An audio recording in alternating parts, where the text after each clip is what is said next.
Hello and welcome everyone. My name is Andrew Lamy.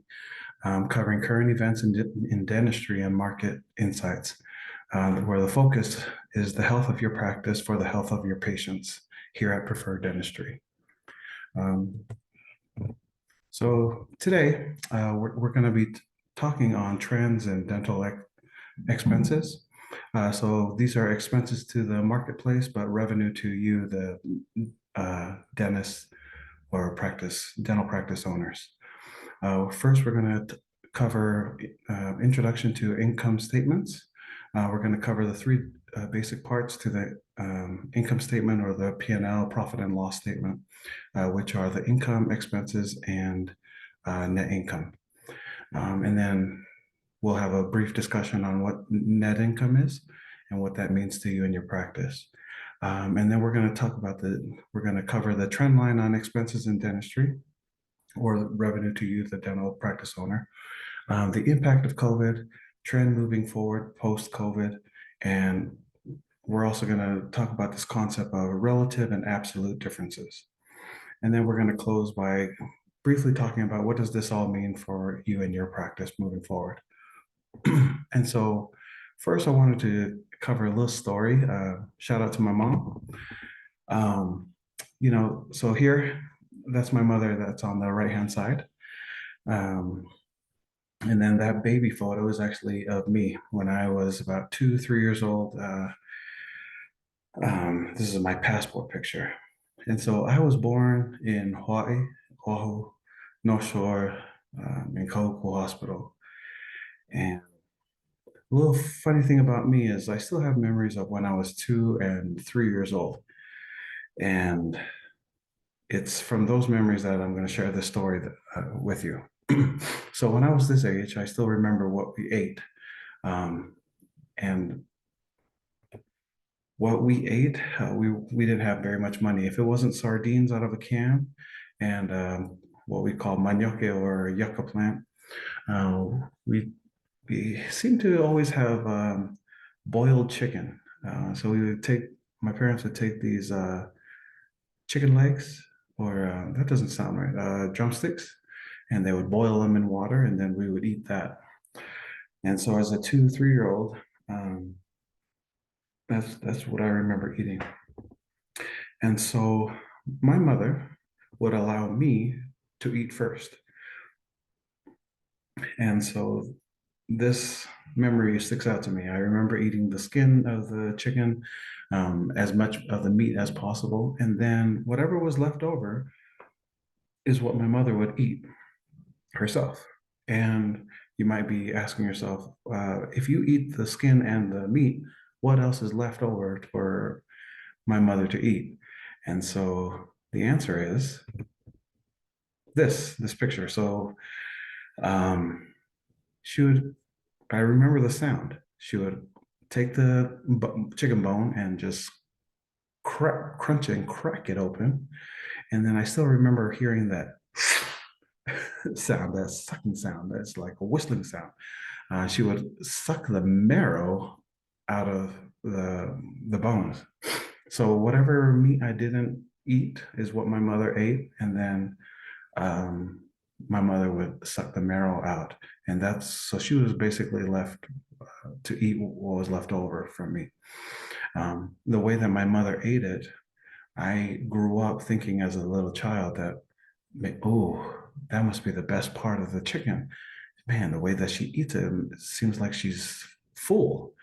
But as I get older, I really love and respect my mother because she let me eat the meat and the chicken and the skin of the chicken, which was really easy to consume. And she was left over with the with the leftover meat and also the marrow. And the rest of the bone, there was a dog, I don't know, this little dog, and I remember my parents throwing the bones to feed the dog. So what does the story mean? How does the story even relate to income statement or profit and loss statement? Well, the answer is this.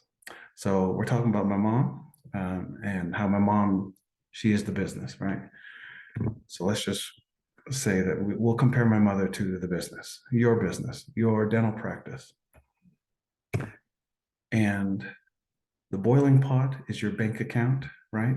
And what we're going to put into that bank account is the chicken, and we're going to boil that chicken, or that's the revenue.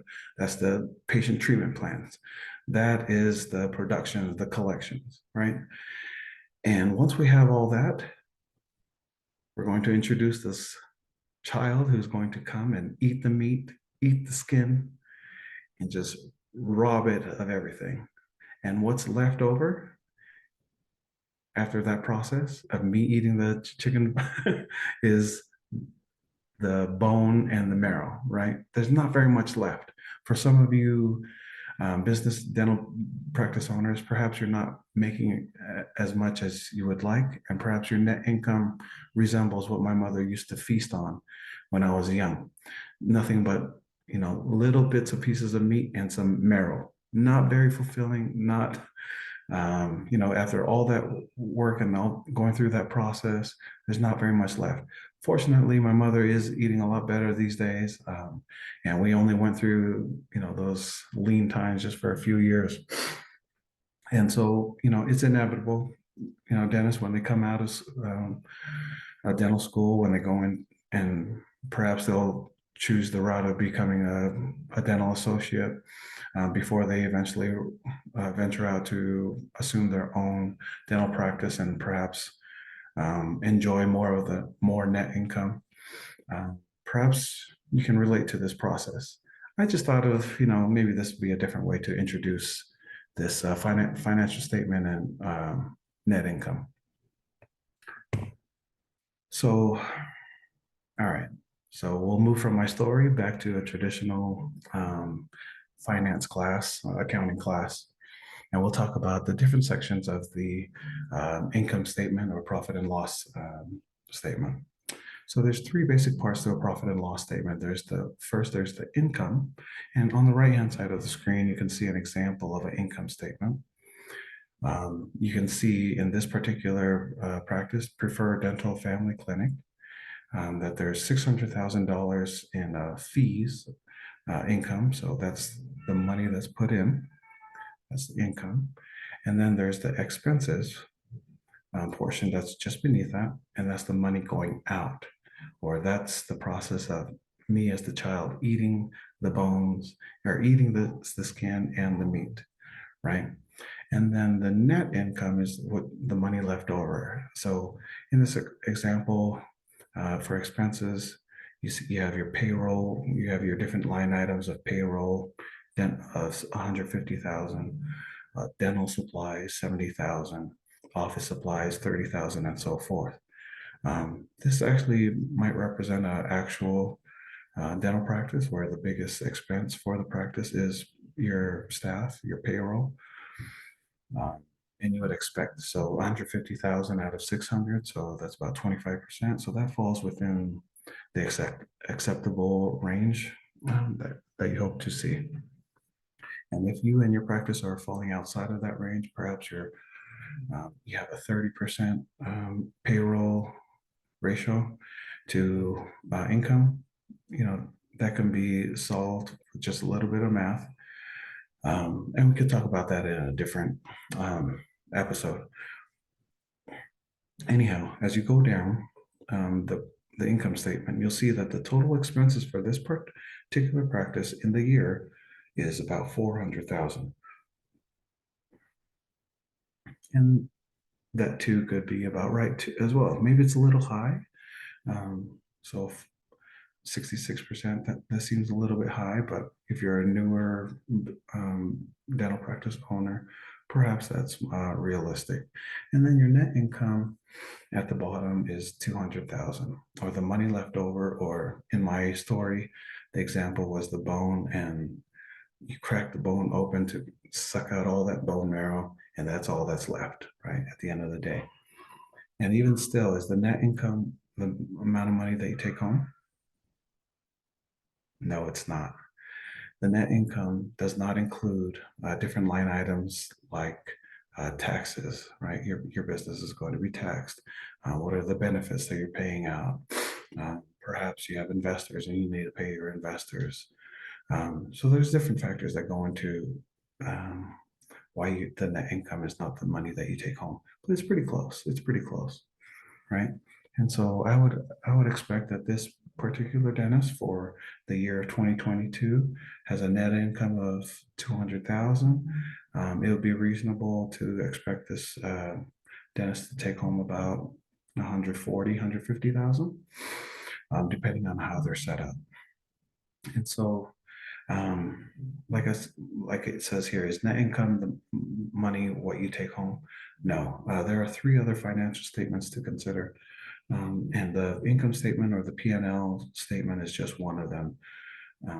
And we can cover the other three at a different time.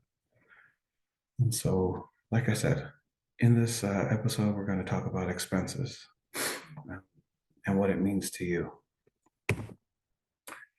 And so, what are the overall trends that we see? Here's a graph, um, kind of depicting what the last 22 years or so have looked like since 2000 to 2021. And as you can see, as a general trend, overall, that the line, gradually goes up. And so, but in 2020 was a down year. The only year that it went down was in 2020.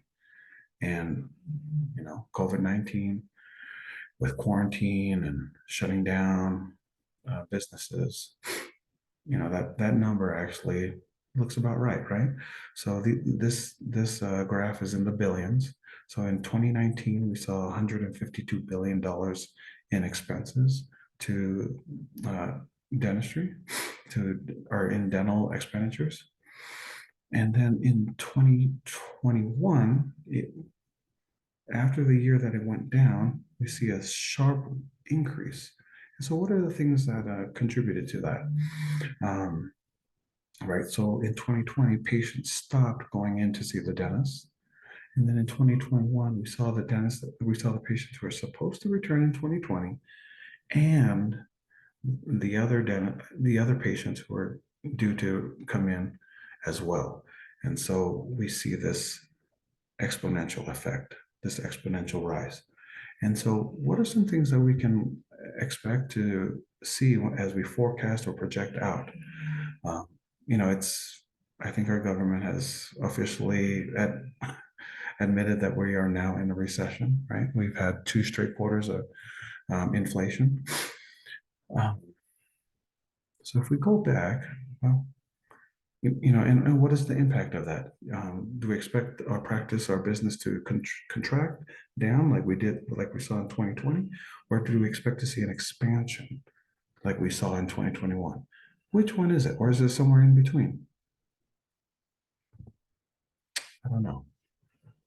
Well, we'll talk about it here in a second. So trend in expenses by source, right? And so these are the payers for dental work. And so hopefully this graph makes a little bit of sense to you. So in this line graph, we have multiple lines. We have the purple line, which represents the third payer or the private health insurance, right? And then the blue line represents the out-of-pocket or the, self-insured patients. And the thing that we can notice there is that those two lines are basically identical. They're basically the same. And then we have a green line, which is the government programs. We have the CMS programs. And then the yellow line, which is other payers, which are not grouped into those 3 major categories already stated. So as we look at this on average, this is what every dental practice payer mix on average would look like. And so I have it broken down on the left-hand side. What does your payer mix look like? Nationwide or nationally, it's a 40% private health insurance, 39% out of pocket, 15% government programs, and then 6% are other, right? And so CMS reimbursements are nearly a third than other payers. So that might explain. So if you're a fresh dental dental graduate from dental school, um, you might notice that there are a lot of practices that don't accept Medicaid or Medicare patients, right? And the reason being is that their reimbursements for your service are so much lower. And so so as this graph shows, it's probably a third. You're going to make about a third of what you would have earned had you accepted a private health insurance or out of pocket. And so, unfortunately, sometimes dentists will make those decisions, right? And so, hopefully, this graph helps you kind of conceptualize in your mind what it means to accept different payers. And then there's this idea of relative compared to absolute differences, right? So my last point here is $7 billion increase, then 25% increase. What am I saying there? So in 2020, we see that for out-of-pocket payers, the expense to out-of-pocket payers was $56 billion. And then in the following year, in 2021, we saw a $7 billion increase in expenditures, or that was revenue to you, the dental practice owners. Okay, $7 billion. That seems pretty significant. And it is, right? And then here in the green line in 2020 for government programs, publicly funded, publicly insured patients. In 2020, it was the same as 2019, the prior year. There was $20 billion in expenditures, and then a 25% increase or a $5 billion increase in 2021. And that seems like a pretty significant increase right there. But it can be deceiving when you look at the number, but not be able to tell what the actual story is. So a 25% increase in payments, that might sound great, right? But if you look at what the absolute numbers are, 20 to $25 billion, it wasn't that much relative to what the private health insurance payers are paying, and then the self-insured or the out-of-pocket patients are paying.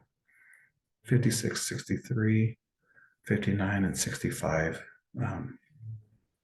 So when you compare it, there is no comparison, right? So it's important to know what your numbers are and know what the stories are. And so when the government tries to tell you a certain narrative, are you able to parse out the narrative from what's actually happening in reality in your books? I try not to be a bean counter, right? But at some point, at some level, we have to know what the data is and what the data is telling us.